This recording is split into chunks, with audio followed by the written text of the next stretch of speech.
Welcome back to the Hitting the Turnbuckle podcast. It is All Elite Wrestling Roundup, and that can only mean one thing. Obviously, Dave has just texted me to say he's been called out to someone's boiler is in need of a service, or someone's got no heating, and we've just been talking off air with my other guest and saying about how cold it is, so we know exactly how that particular customer is feeling. So go get him, Dave. Sort out that boiler, but. Doesn't mean I've come alone. Absolutely not. Of course, I have my American AEW correspondent from across the freezing pond, Mr. Gary Joe. How are you, my friend?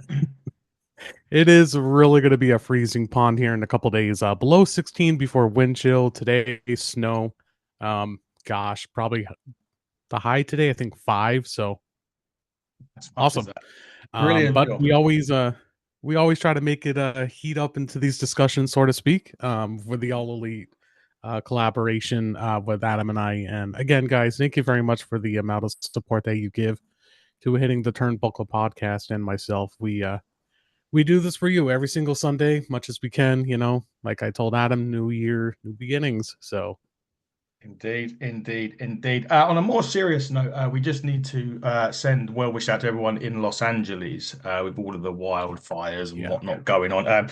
Obviously, news upon that spread upon the wrestling community today that former WWE Divas champion Melina Perez is unresponsive or not responding to text messages or anything like that. She lives over in Cali. So hopefully that you are safe and well, Melina, wherever you are. Obviously, you've been on the show as well. That's not the reason why we're mentioning it. Obviously, it's tough for everybody out there. So just try and stay as safe as possible, everyone in LA. And if you are around Melina, can you make contact with somebody to let them know that you are all okay?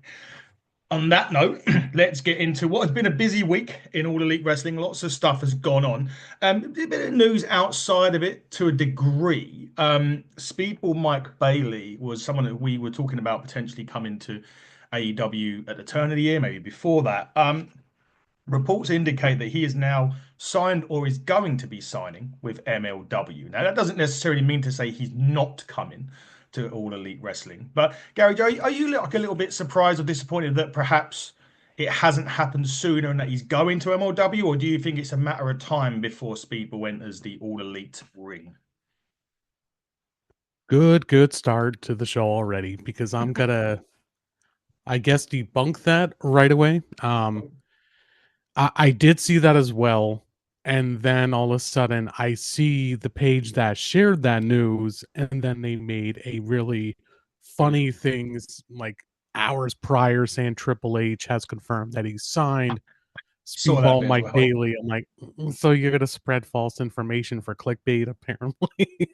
I mean, maybe it's true. I don't know.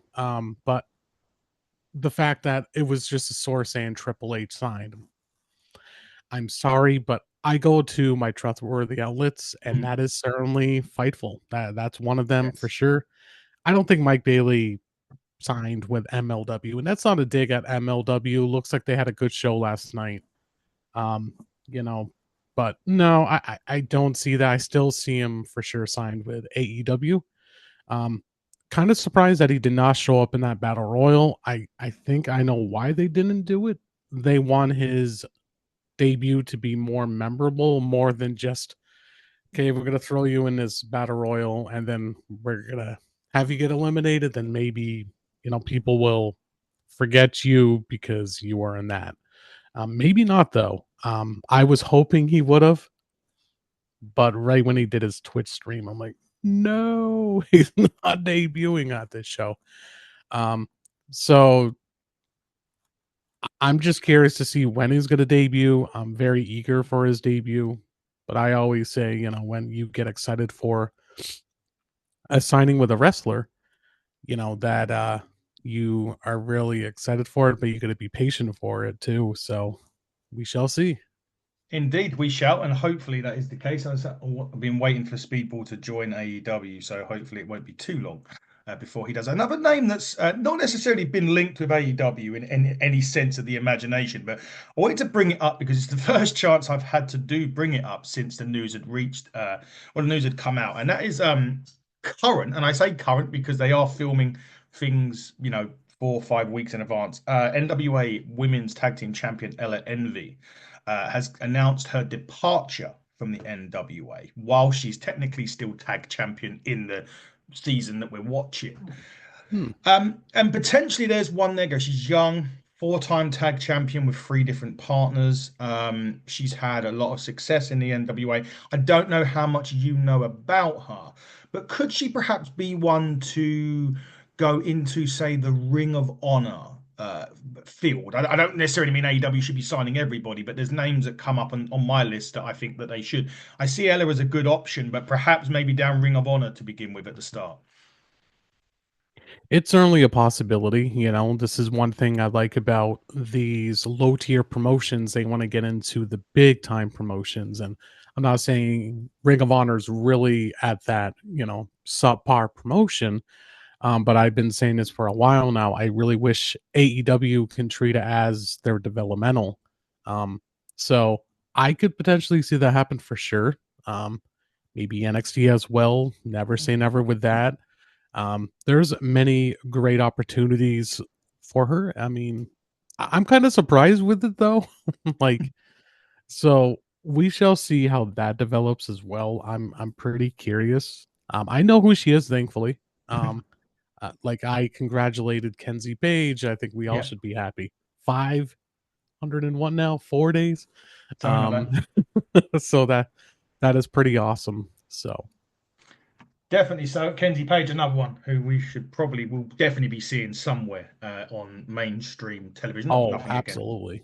NWO, and I say that I love NWA, but yeah, there's going to be time when she's going to leave, probably her sister as well, at some point, and whoever the lucky promotion is to get one or both will be in good hands. Lastly, some signing news from AEW. We have heard the Von Erichs have now officially signed with Ring of Honor. They that was announced, I think, Friday of this week.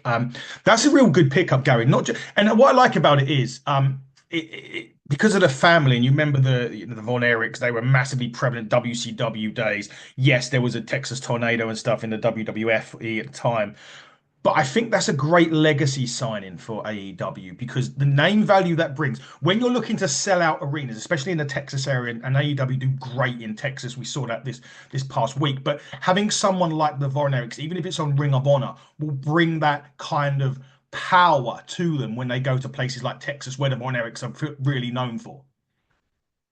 Oh, absolutely. The Von Erichs are really they're really good, you know, like their careers really shined in MLW. They Mhm, were a legit really good tag team.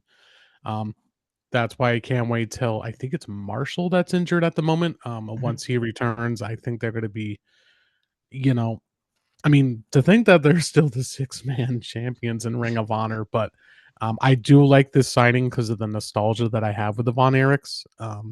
But you are correct, Adam. They are very well known. They were very, liked in MLW, and like just they seem like they are already appreciated technically already with Tony Khan and the company because they had their moment on Battle of the Belts. Hard to believe the only title change we saw on Battle of the Belts involved the Von Erich. So um, I'm pretty excited for it. I like the fact that it's an existing tag team. Yeah. That's what AEW needs to focus on is their tag team division and Mhm. you know get tag teams that are actually assembled already. So I'm pretty stoked for it, man. Should be a good one, that's for sure. I think that again, not just for the value of what they can bring into AEW in terms of where they are, and the fact that it's in Texas and things and pieces like that, but just because they're young, they're also quite young and hungry, as you say. MLW, a big brand as well, so it'd be interesting to see what happens to them. And you say they are already champions in AEW as well, so that brings another piece of that puzzle together. And it's good, like you say, AEW are focusing on the tag division. We're bringing in tag teams and not just here's two random guys we're going to bring together and try their best to make it. So kudos to AEW on that particular acquisition. I'm sure more acquisitions, comings and goings will happen through the year. We'll be able to talk about it as and when they happen. But Dynamite. Geez. When we always say, right, start the show hot, and when you hear Elevation, on Dynamite, the one thing that you're doing is A, you're not turning the channel, B, you're not leaving your room. You're going to be glued to the TV when Osprey comes out. Him and Buddy Matthews, which is going to bring on to another point. Actually, I'm sure you know where I'm going to go with this in a minute. They had an unbelievable match. It was a great start. Both men, Buddy's always been in sort of like tag team matches and six person. You never. It's great to see Buddy get his moment to shine. Obviously, Osprey probably needed that win. But Mhm. following that, and you know where I'm going to go with this, Osprey basically said to Buddy, you don't need anyone kind of leading you. If you ever need anyone going forward, just I'll be there. And they shook hands, and that was it. And then Cope said something on Collision to Brody King around Mhm. about how he respects them all and how he wanted to start a group with them, but it's time Brody took the helm. What that's all leading to, and I apologize, it's taken me ages to get there before you It's get to okay, man. answer, is that ultimately we've heard this a lot that Malachi Black is apparently finishing up. We've been hearing this for years, and for so long he's come out and kind of, as you kind of say, he's debunked it many many times, but now that AEW are kind of playing into the story, into their storylines, that hey, you should be on your own or you should be leading, is that kind of the now in the proverbial coffin to say this time come February, come March, he will not be no longer, well, he will no longer be in AEW. Yeah, that's one thing that AEW does so well is, this is nothing against other promotions, but the fact that AEW does plant those little, hints like, hey, we already know he or she is going to be departing, and we're going to acknowledge it because the fans know. And that's one thing I love about that. Um, like when I saw what Will said about Buddy, I'm thinking, oh, here we go again. The whole thing with Malachi Black, and then Fightful had to say it, and they have been saying it along with other dirt sheets out there has been saying it, and then Malachi has really shot it down. This Mm, time, Malachi has really not shot it down. So yeah. it's interesting. Julia actually had an interview with I can't think of her name, but she's really, really Yes. liked. Um, and even Julia doesn't know what's going to be going on, but she wishes him well if he departs, and if he does, it. I always say this about talent: they just want to, go and explore elsewhere, or they just want to do something to continue their career. And I just want wrestling fans to remember that. It's their decision. It's no different from me being like, yeah, well, I had a good time here, but I'm going to explore elsewhere. Um, I don't. It would be tough for me to realize, oh my gosh, I can't believe he's really gone. Um, but that being said, I do. We're just talking about that tag team division. Buddy Matthews and Brody really has like so much potential of being tag team champions. Um, I think that's where they're gonna build that to. Um, Perhaps a tag team title match at Grand Slam Australia, maybe. I mean, hard to Mm, believe that's in the next 3 weeks. So, right. um, they need to feature Buddy Matthews somehow onto that pay per view. So hopefully that's where it leads to. And the match, by the way, my gosh, Will, you have to stop with these 5-star matches. I'm going to be running out of my 5-star count by the end of the year. But yeah, him and Buddy, it's just, wow, gosh, really good opener. Yeah. Certainly was. I mean, it was an incredible opener, really, in the grander scheme. Well, we should be used to AEW putting on those type of matches anyway. It's tend to be what they're, well, it's their forte, But we always say start it hot, start the match hot, hot angle, hot match out of the block, sorry, and it certainly did, and it was, yeah, brilliant. I loved it. Although I didn't think funny one was that he called Buddy Matthews Buddy Murphy. Oops. Oops, Mr. Osprey. But never mind. That was just a funny point for me. But yeah, unbelievable opening match. Now, the biggest thing that we've said in the past is that AEW's kind of issue with booking big guys. They've never quite managed to get it right. Now, there's two instances now. Well, there's now two instances Hmm. where this is now seeming to change. And I'm going to bring in at this point Lashley and obviously MVP's group here. They pretty much, I mean, he pretty much, destroyed Briscoe. And they're building Lashley in a way. that for me, that's how he should be built. The matches that Lashley's had, even when he dominated Swerve over at World's End, I believe, is exactly how Lashley should be booked. Lashley shouldn't be in 25, shouldn't be in like a Will Ospreay, Buddy Matthews type match. That's not Lashley's forte. He can do it, but it's kind of like showing weakness. Like the WCW built Goldberg streak up to 7 minute to 10 minute matches, not even that, and just put it out there week in, week out. As soon as he went to WWE, they put him in a 25-minute match, and all of the weaknesses of Goldberg show. I'm not saying Lashley's got weaknesses as such, but having him in these little matches where he just totally dominates is exactly how AEW should be booking him, and it's great that they're booking him in that way without detrimentally making his opponent weaker either.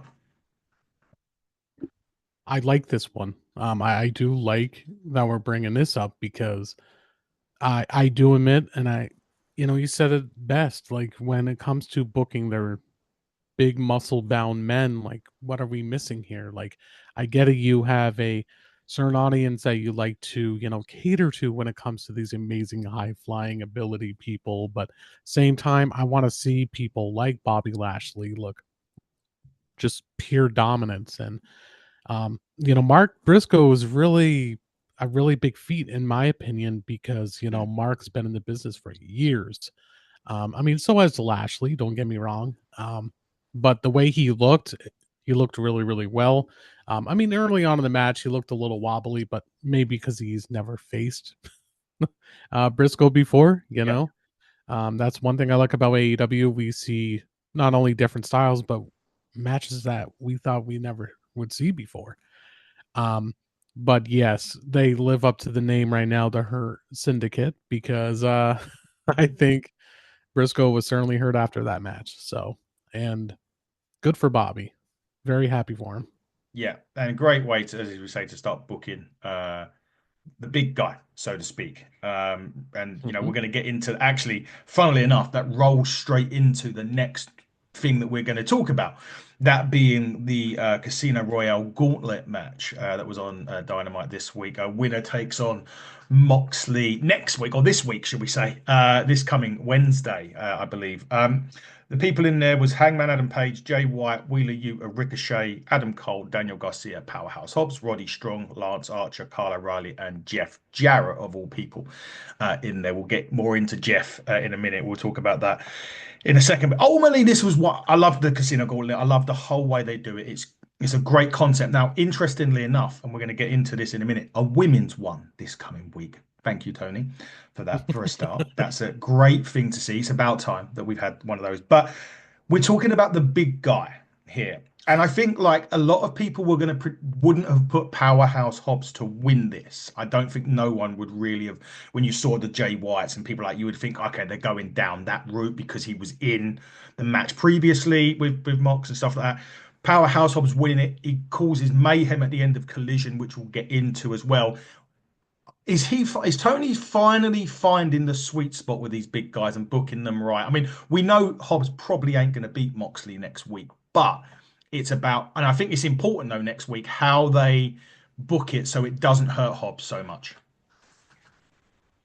Yeah, it just, Tony needs to really, be real with some of his booking. And, Mm, that does start with, get your promising pieces in there. Even granted, it's going to be a predictable outcome with Hobbs not winning, but at least he's getting a chance. And this is a dude that I absolutely loved since Team Taz, if I can be honest. mm. Yeah. And I do technically, it feels like it's a long term booking for how this actually planned work out. At first, I was shocked that Hobbs won. I do want to say that, but I think they did a smart here for a couple of reasons. Number one, at first, I'm thinking, why are they doing a battle royal just for a dynamite, not for Grand Slam Australia? Mm, So my prediction for Jay White was actually instantly removed of that yeah. possibly happening because you don't want to what people like to call buried. That Mm. that I just want to get that clear. That's not a burial with Jay White. Just saying. Oh, Um, so when I saw Hobbs win, I was like, wow, this is actually pretty cool because 9 months ago we saw Hobbs actually be out of action because of John Moxley and his match for the IWGP World Championship. So actually on Dynamite. So it was pretty cool to see that. So I I am hoping they make Hobbs look really, really good in the match more than just okay, 10 minutes, okay, move on to the next. Keep him in the mix of these really good matchups because these last couple, feuds that's been going on since he's returned, I'm really intrigued for him. Takeshka, now John Moxley, maybe keep him evolved, around that storyline with the Death Riders. I just want to see good things for Hobbs, and this is good for him. I'm very happy.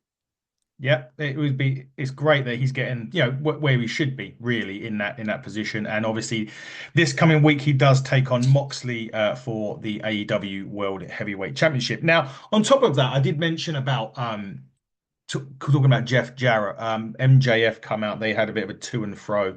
MJF saying Jeff Jarrett's only got a year on his new contract. He wanted more, but they didn't give it to him. I don't know how true that is. If that's factual or not, I don't know. Possibly because MJF loves to draw that line. He has a line there, and MJF always hops over it. This is an intriguing one. When I first saw MJF the other week and just Jeff Jarrett, I was like, oh, is this really where I want it? Is this really the best use of MJF's time? And after a week of thinking about it, and then they done this one, I was like, this is exactly what they should be doing.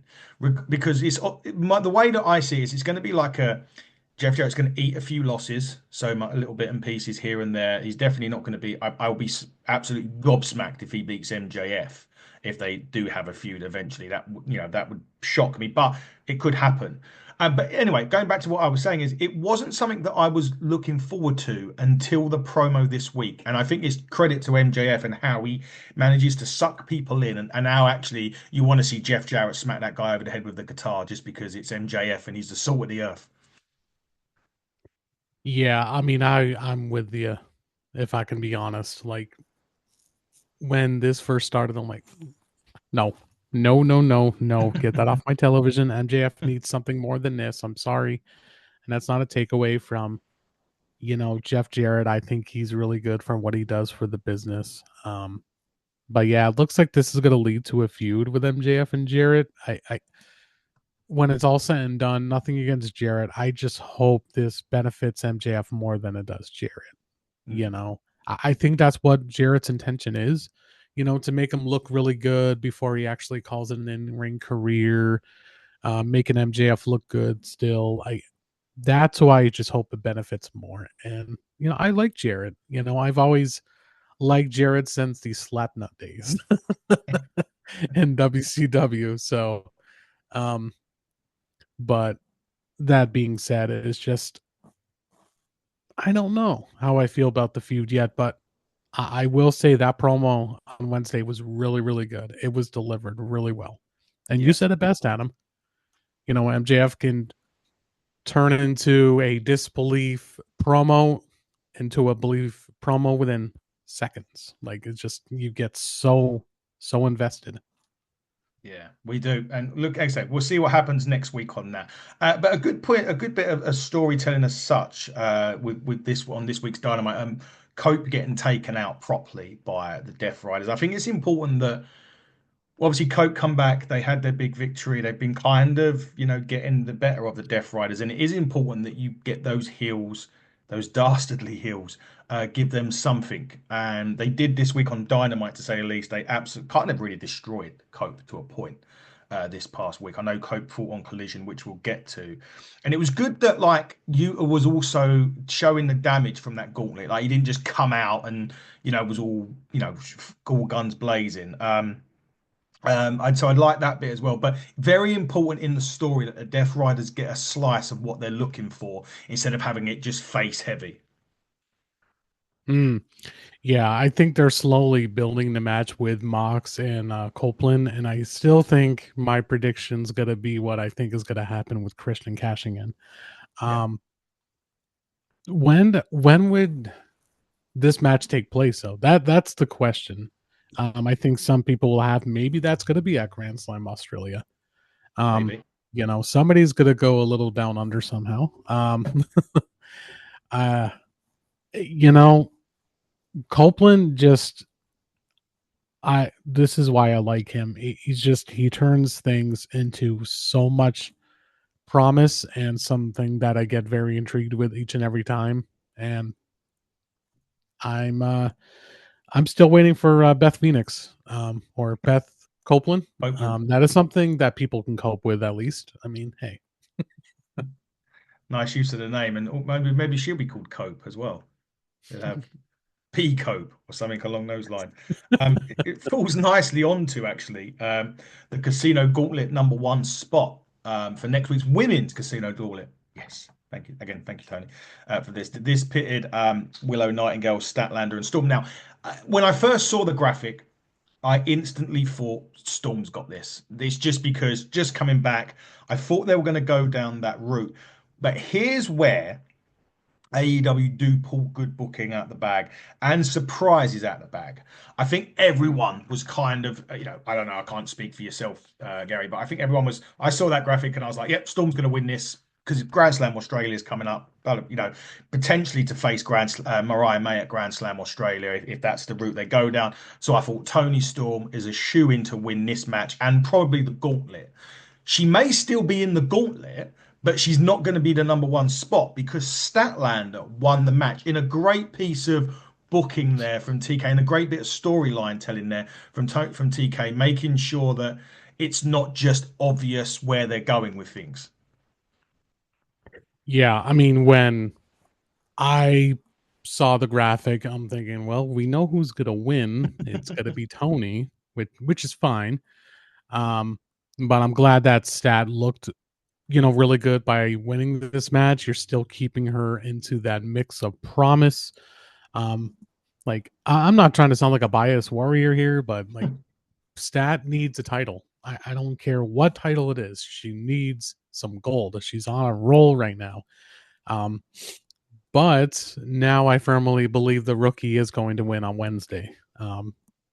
So, but I'm glad that Stat won in good fashion. Willow Nightingale, I feel like she doesn't get the credit that she deserves either.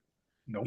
Willow has been like Japan one night and then going back to Dynamite on Wednesday. That must be pretty exhausting for her. So, um, it was a really good women's match. It was very enjoyable.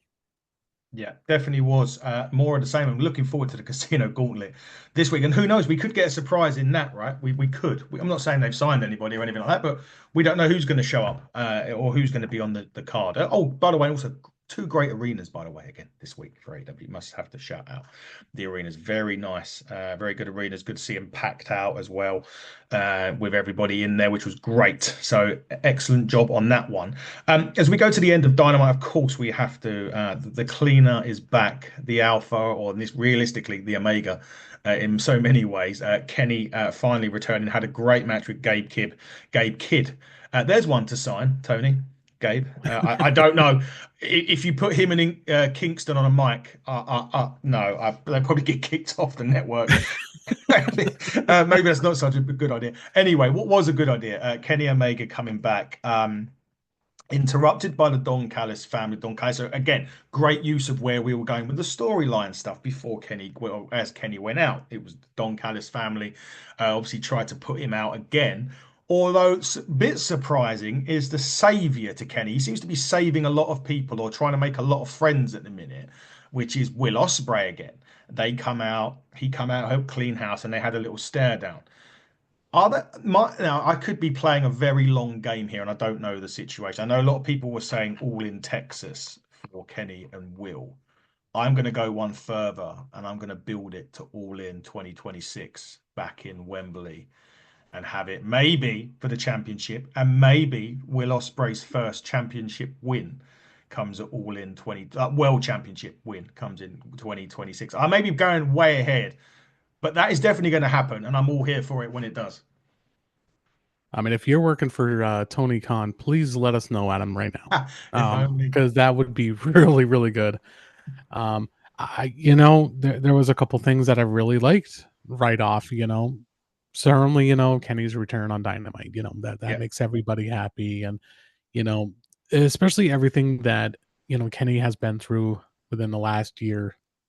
I can just imagine this being tough on him, but he just seems so happy to be there. And then, now that the feel good moment's over, let's get right into it. And that's one thing that I like about AEW is, again, this one makes them different. This one makes them an alternative. They let them have a moment on the mic, but then they go back to the realism when it comes to, okay, yeah, here we go, back to wrestling. And Kyle Fletcher, I'm going to say it right now. Kyle Fletcher, this is going to be potentially a breakout year for him.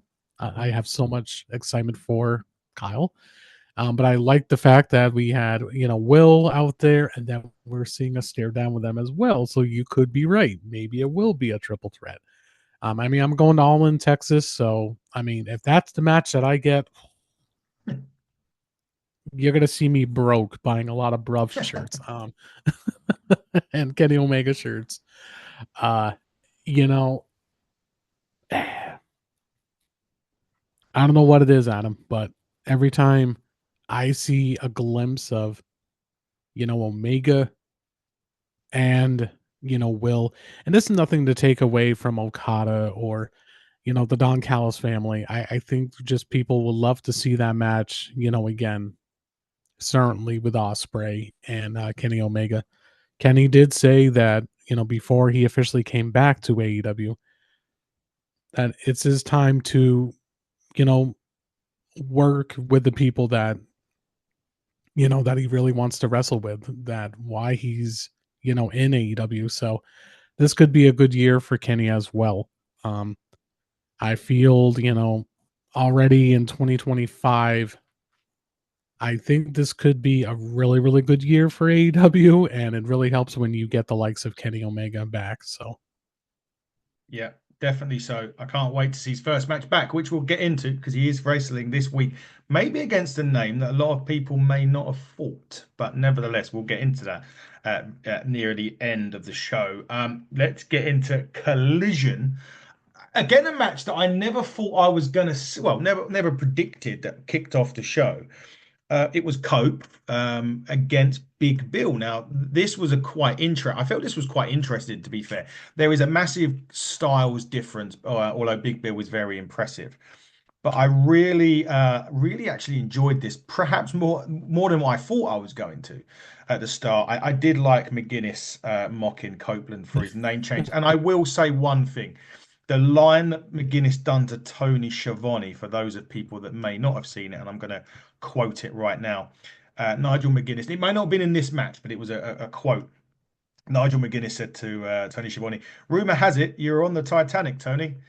Or was that WCW? Um, a great line from Guinness. Anyway, Cope oh actually. man. I did like the fact though that Big Bill did kick out the spear.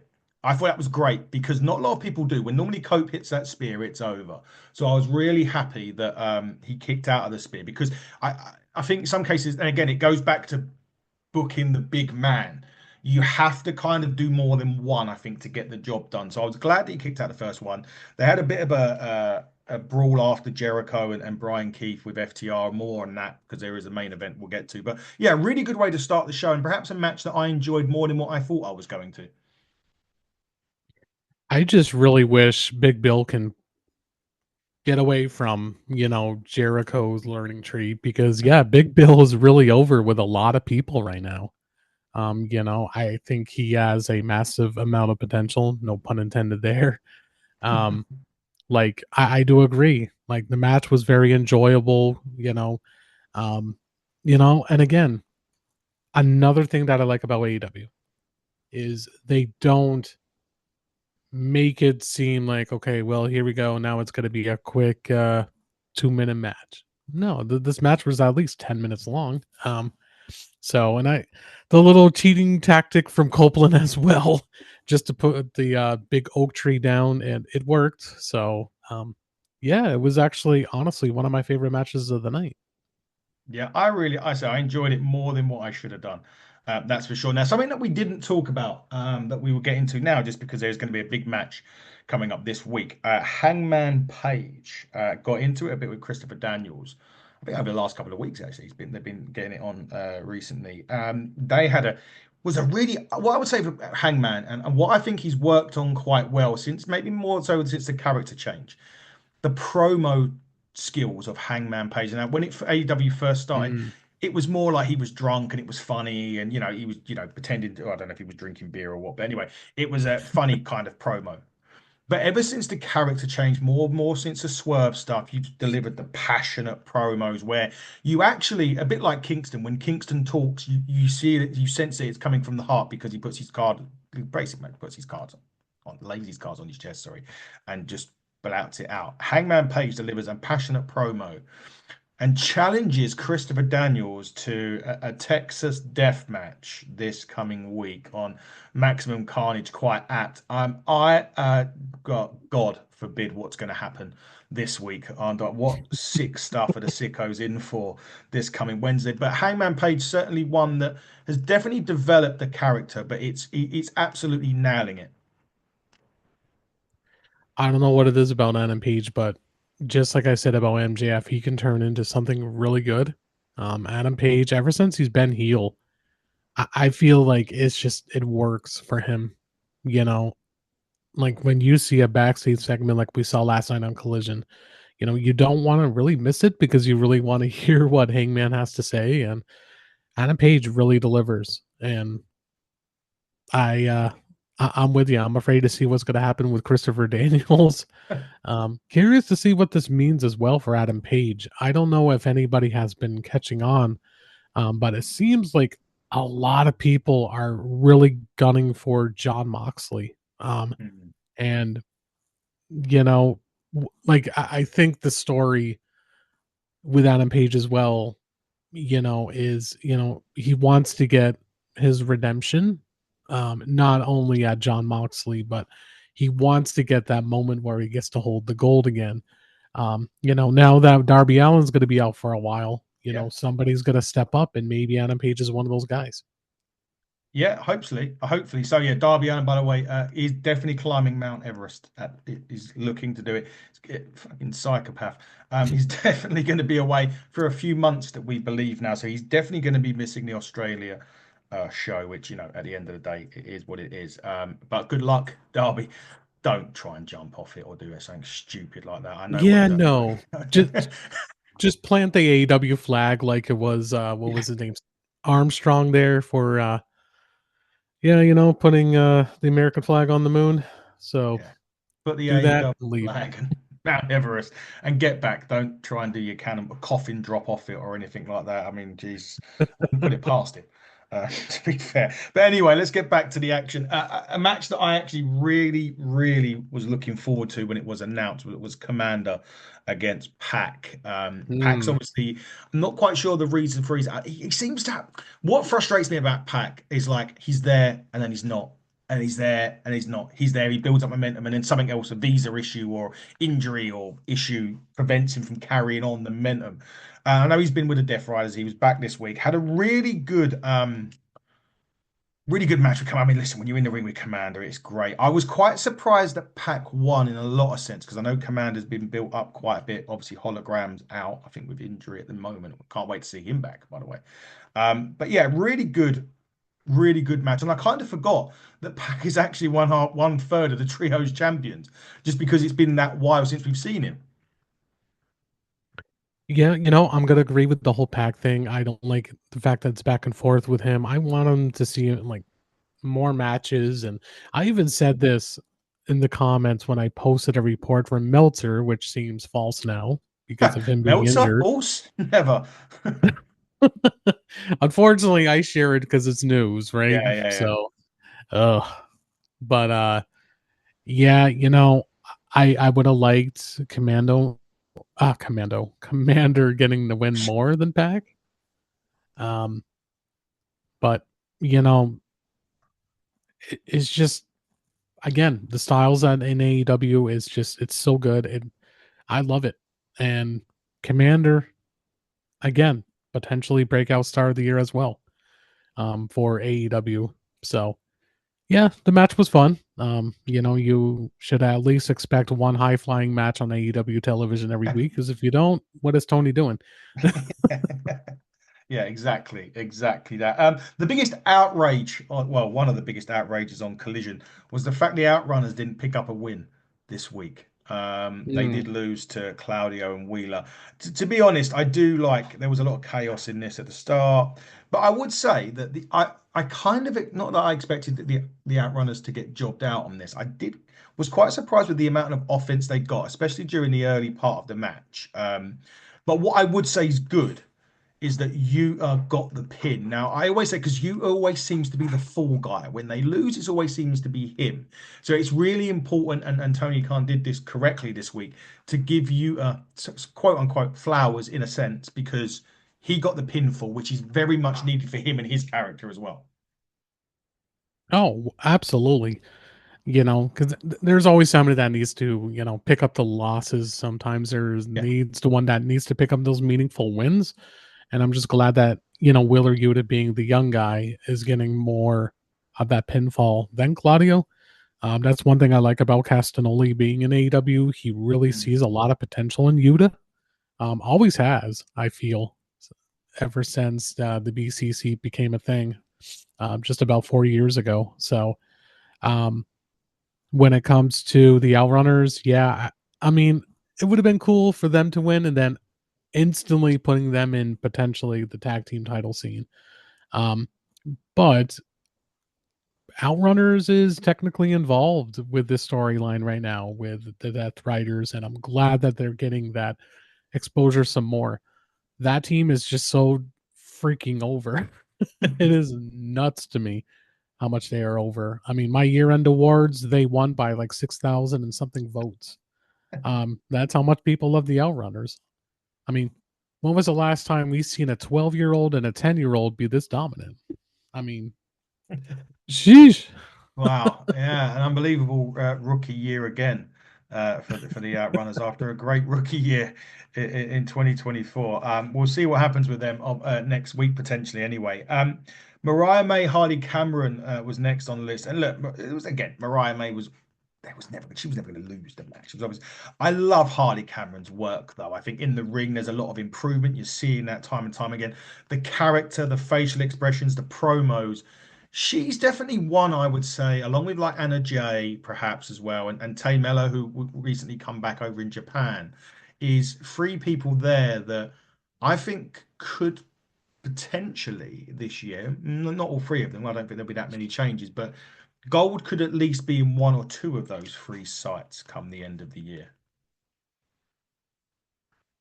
I like the sounds of that. um, you know, the HTE Women's Squared Circle, ran by Vicky and Elise and Mm, Rhonda, um, and of course Marissa. So four of those, they always discuss the possibility of getting these women's tag team titles introduced, and I think they need to really, really do it and really consider it, because you have so much amazing women talent. And if I can be totally honest with you, I want to see Harley Cameron as a women's champion or even a TBS champion sometime this year. I mean, something about Harley, I think, again, it just comes off very like authentic, so to speak, when it comes to this new character change with Harley Cameron. I mean, her little thing on Dynamite, excellent. Like, it is literally excellent, seeing her each and every week. I thought it was a decent match. Um, I'm loving this championship reign with, Mariah May. I think it's going to come to an end at Grand Slam Australia against Tony Storm. What an amazing feat for that rookie if that's going to happen.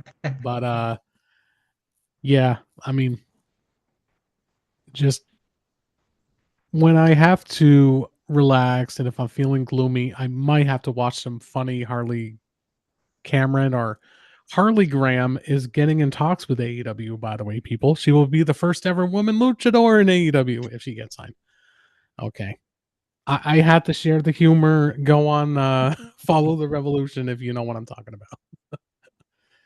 It was quite funny, for sure. But Hardy Cameron definitely a character, yeah, if anything. We had the Brody King squash. We got into that a bit more with Cope about saying how Mhm. Brody, should really be the hair of the loom, so to speak, with Malachi going.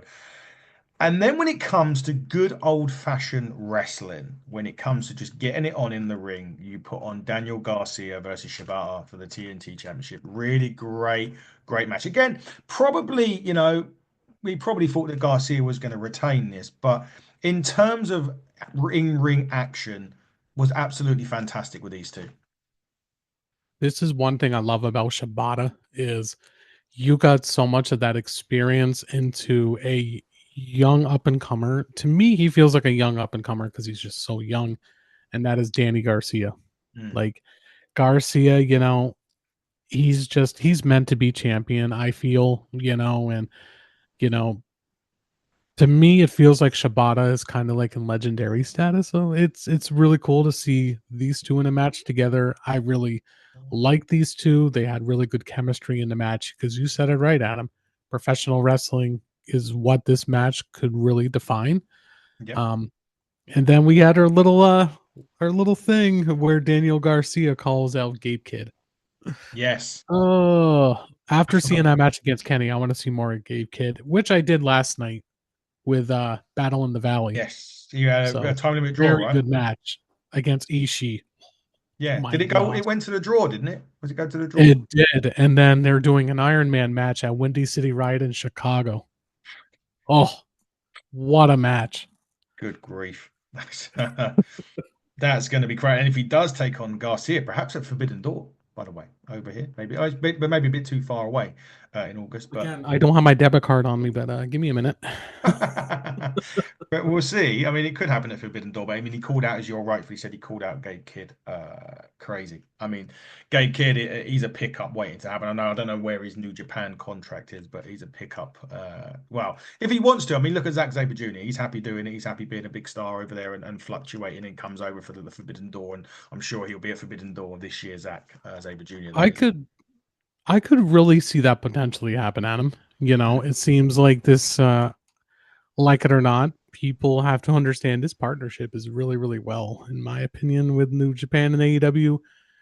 People can say what they want because of one thing that happened a few days ago. I think you know what I'm talking about. Somebody that got suspended.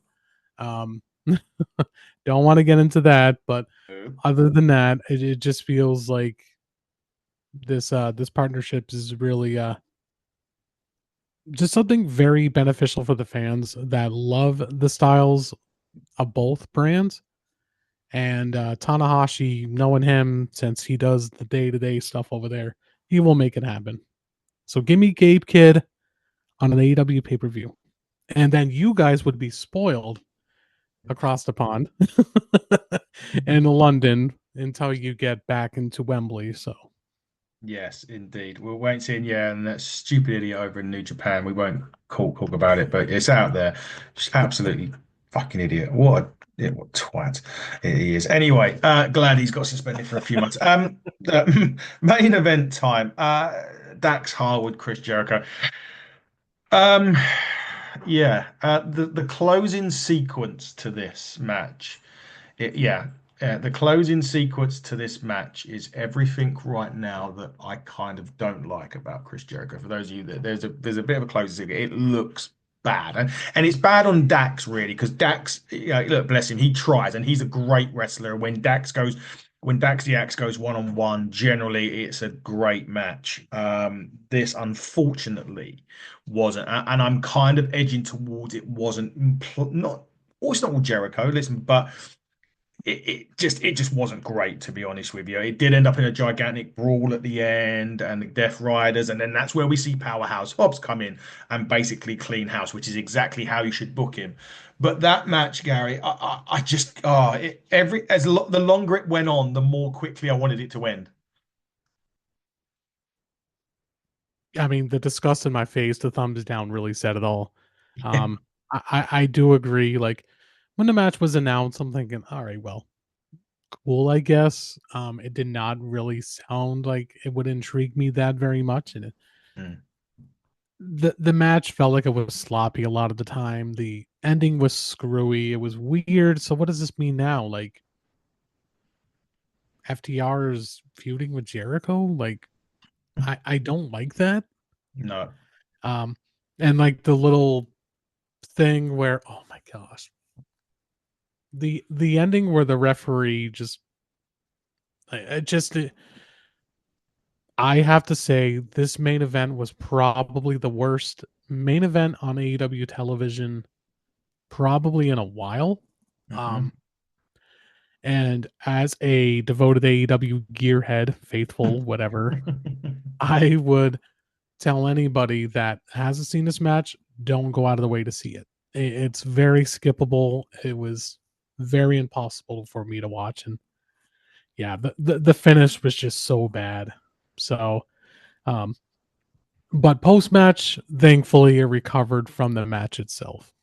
Yeah, it was glad. I'm glad they did that post match because, oh, geez, Yeah, the rest of it was a tough watch. That's for sure. But nevertheless, we can't let that dampen what's been a great week in Dynamite. Wednesday, Will Hobbs coming in. He takes on John Moxley this coming week. And again, AEW doing a great job of announcing things in advance so we know what we're going to get. We're going to get that match with Moxley this week. There's also some private party with Mark Briscoe against the Hurt Syndicate. That's happening this week, I think, on Maximum Carnage. Yep, that yep. is the women's casino gauntlet as well. We've got the Texas Death Match coming up this week, and of course, the in-ring return of the Cleaner against Brian Cage. Now, you're talking about someone, you're talking about getting credit cards and debit cards out. Brian Cage is probably one of the most underrated talents in AEW. People may have looked at that match and thought, oh, is that it? I will absolutely tell you right now. And this could be a sleeper. If they get this right, this could be a match of the year sleeper, this one. This one I very much agree with. This does have the potential of being something very excellent because Brian Cage, I feel like he's underrated to a degree, you know. Hmm. He's always put on some really good matches, even when he was in at the time Impact Wrestling. Um, like when he was world champion, he had some good matches there. And him going toe to toe with Kenny Omega is gonna be a really great match for him. Yeah, I mean the match seems obvious who the winner's gonna be, but that doesn't matter because when you see the thought, like when you think of the thought, Kenny and a match against Brian Cage, dude, you were gone for over a year because the unfortunate health scare that you had. But uh, again, like I think more so, I'm actually more happy for Brian Cage more than Kenny, Mm. just for this week because um, Brian Cage he shared a tweet from 2019, Hmm. 2020, where he said, "This is why I signed to AEW." Yeah, Because this is the matches that I want, and one of them included Speedball Mike Mealy. Wait a minute now. hold on. In that tweet that he reshared. So, uh, but I'm very happy for Brian Cage for sure getting this opportunity. I'm very happy to see Kenny back in the ring. I think this is going to be again a really good year for AEW, and I think it could be maybe a good sleeper match, like you said, Adam. This really could be it.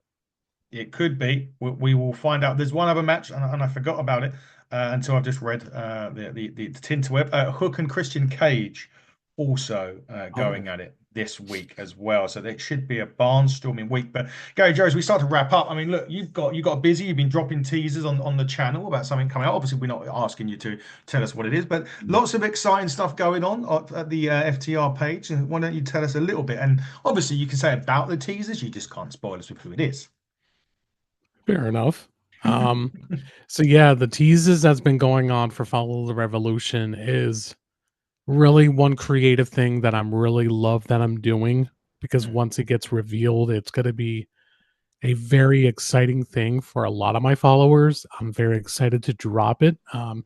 But there's going to be at least another probably 6 more teasers until it gets revealed Jeez. closer to the date.